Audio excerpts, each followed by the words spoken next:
Okay, right. So we're actually starting with Council's overall position, a bit of a summary in terms of the hearing in terms of the rules. So rules, development controls, sort of interchangeable terms there. So in rural and coastal settlement, large lot and single house zones, the density approach was retained, and we'll talk about the density approach in a second, but if you just sort of see, there wasn't much change there to the rules from Council.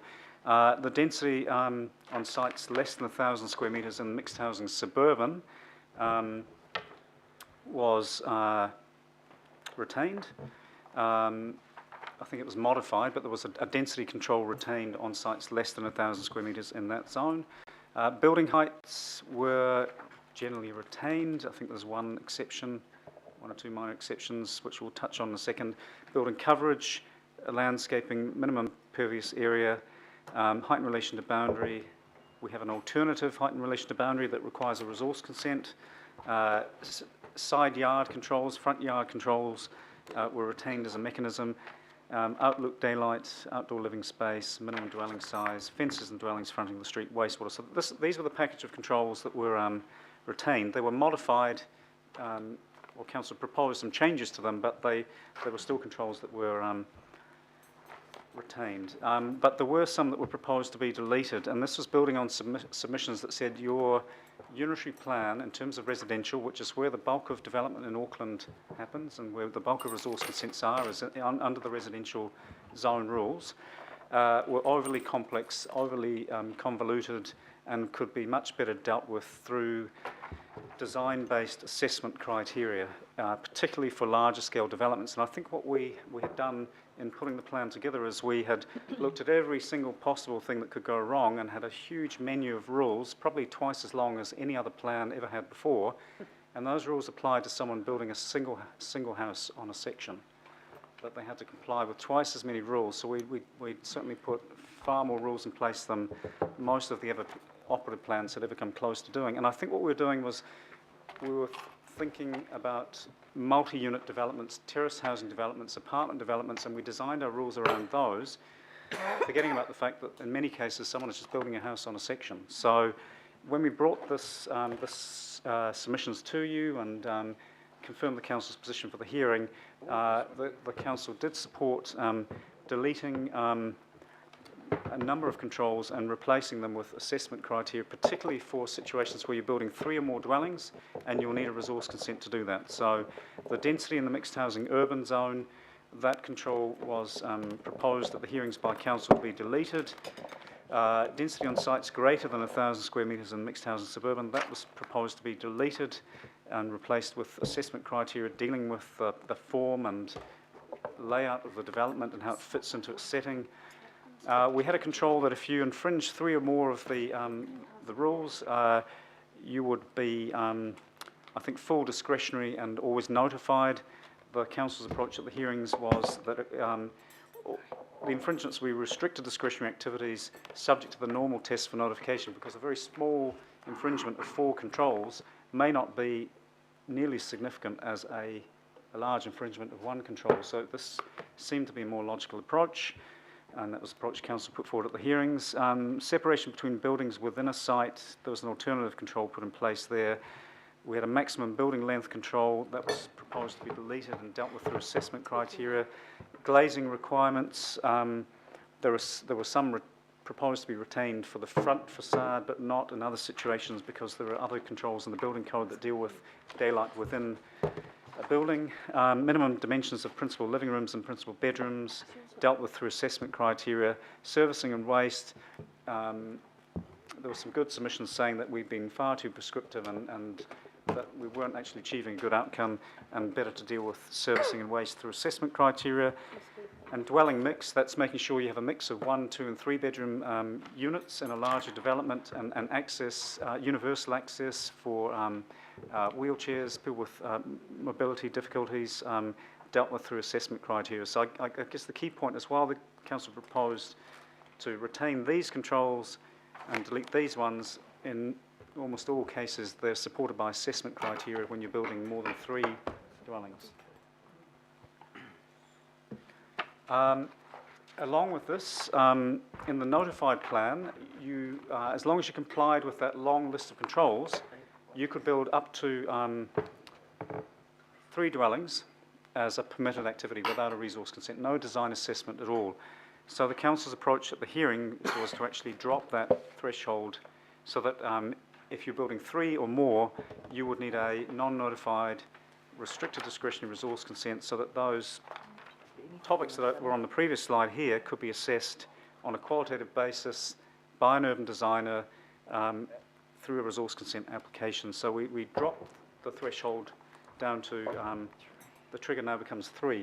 If you're building 3 or more dwellings, you need a resource consent, whereas in the notified plan, it was 4 or more dwellings. So the two really go hand in hand. So any questions on that before we go into more detail? Councillor Brewer? Just on your three slides back, John, on density, you've got the density, no, that one, density on sites. Oh, okay. What about your density on sites greater? Yeah, that's the next slide. 1,000 square metres for mixed housing suburban? Yep. Yep, that one. That was the one. So the rule, the summary of rule there was no density, wasn't it? And so that's what we went into hearings with, no density on sites. That's correct. And so when you say density on sites, it could be construed as a bit of a euphemism. You're actually saying no density on sites. Is that the position that council retains? Well, the density will be determined by the design assessment process. So there's no, take the point, density control on sites greater than 1,000 square metres was proposed to be deleted.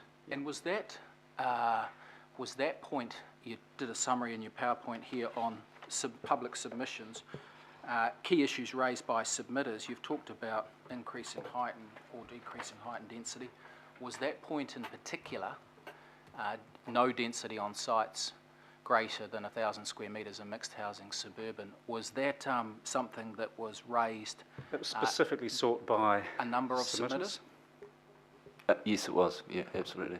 And during the mediation process, groups like Auckland 2040, for example, came round to the thinking. Our philosophy is that it should be a design-based plan, that it's about good design outcomes, not about how many units you can fit within a design envelope.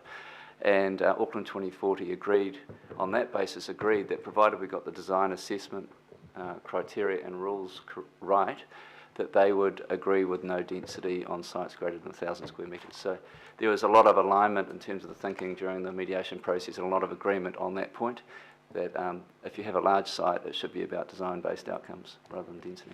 Does it still require a minimum street frontage meterage? No.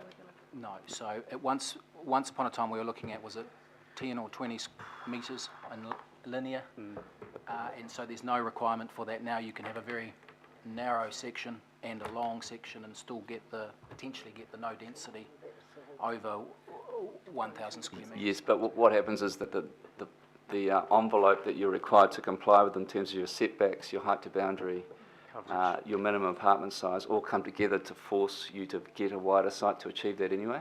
So you can't actually develop on a narrow site without infringing those controls. So based on those controls, there was no need for that minimum frontage requirement because the other controls force you to have a wider frontage anyway. And what's this, just to remind me, the site coverage of of a property? We're going to go through some of that stuff. Okay. Yeah. I just want a percentage on that. Nope, we've got all the design guidelines, we've got all of the sustainable guidelines, we've got all of that to go through. Okay, shall we move on? Right. So I certainly don't propose to try and take you through every single dimension and box on this table. So what I've done on the one I have here is just highlight some key changes. So this is the density and minimum site size for subdivision. They're slightly different things. Minimum site size for subdivision is just when you're doing you've got a piece of land and you want to just create another vacant section to sell off or develop. That's the site size for subdivision. Density is you've got a piece of land and it's whether we have a rule that says the maximum number of dwellings you can put on that site. So the key changes, Sorry, I'll go. No, it's difficult for me to do it from here. Perhaps, actually, Nick, if you wouldn't mind just grabbing this. Yep. So if we look under the so notified plan is the first row. In terms of density, if I can just draw your attention to the mixed housing suburban. So it says 1 per 400 or 1 per 300 for front sites and 1 per 200 for 1,000 square metre plus sites, and there were minimum frontage controls. So that was the notified plan, and so Councillor Brewer, this is probably right on point for your previous question. So that was the approach in the notified plan for density, and for vacant lot subdivision, it was a minimum 400 square metres.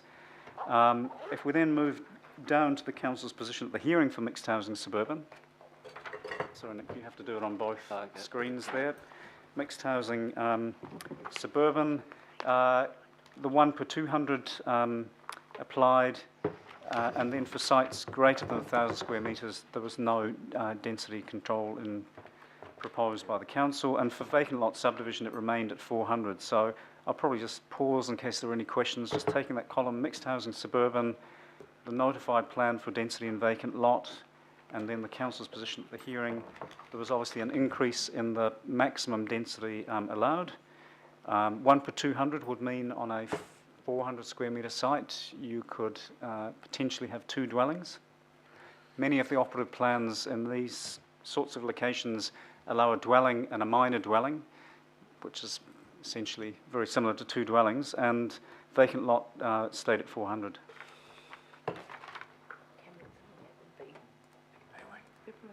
Mark? How many extra houses would we get?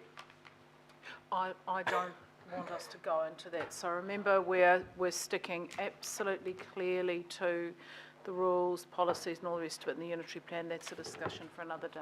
Madam Chair, just recall it was actually an issue discussed at the Yep, time. but we're not going to go there now. Nice. Okay, mixed housing urban. So the notified plan, 1 per 300, so it was this is the 3-storey residential zone. It's not applied as extensively as mixed housing suburban in terms of the maps. So in the notified plan, it had a 1 per 300 in most cases, although for front sites that had a wide frontage, there was an allowance of 1 dwelling per 250 square metres. But in the notified plan, if you had a 1,200 square metre site and you met the minimum frontage controls that Councillor Brewer talked about before, which I think was either 12 or 15 metres of street frontage, then there was no density control for 1,200 square metre sites or greater than that. There was a minimum vacant lot subdivisions size of 300, and at the hearing, the change was to essentially not have a density control at all, and as Nick mentioned, things like the maximum height, maximum building coverage, height in relation to boundary, front yard setbacks, minimum dwelling size, when you add up all of those other controls that the council proposed to retain, it naturally limits the density that you could possibly achieve on a site, and over and above that, any more than 2 dwellings would come in for a design review, where if someone was trying to squeeze in far too many units, there would be a good argument for declining that application. And the minimum vacant lot, if someone just simply wants to take a site and subdivide off a vacant section, it was retained at 300 for that zone there. Okay, well, just Councillor Wood, you've got a question? Oh, yeah, just in relation to that, no density, no density control on that mixed housing urban. Is that down to, like, some could be down to 40 square metres? Is that the minimum? Well, maybe Nick, you're best to talk. It's 35 square metres. 35, okay. And is there a limit on how many there can be at that size, or? There is criteria encouraging a mix of dwelling sizes, but no rule limiting it. But if you build more than 2 dwellings, you're subject to assessment against the criteria. And the criteria encourage a mix of dwelling sizes, so you couldn't just put a lot of shoebox apartments in one development. You'd have to mix things up and provide for families and single couples to also live. So you'd have to mix up the range and sizes of apartments. Yeah, so that would go through a design criteria? Yeah, through your design assessment process. Okay. Okay, councillor Wood, Yeah. happy? That's all right. Okay, next slide. So that's, in terms of this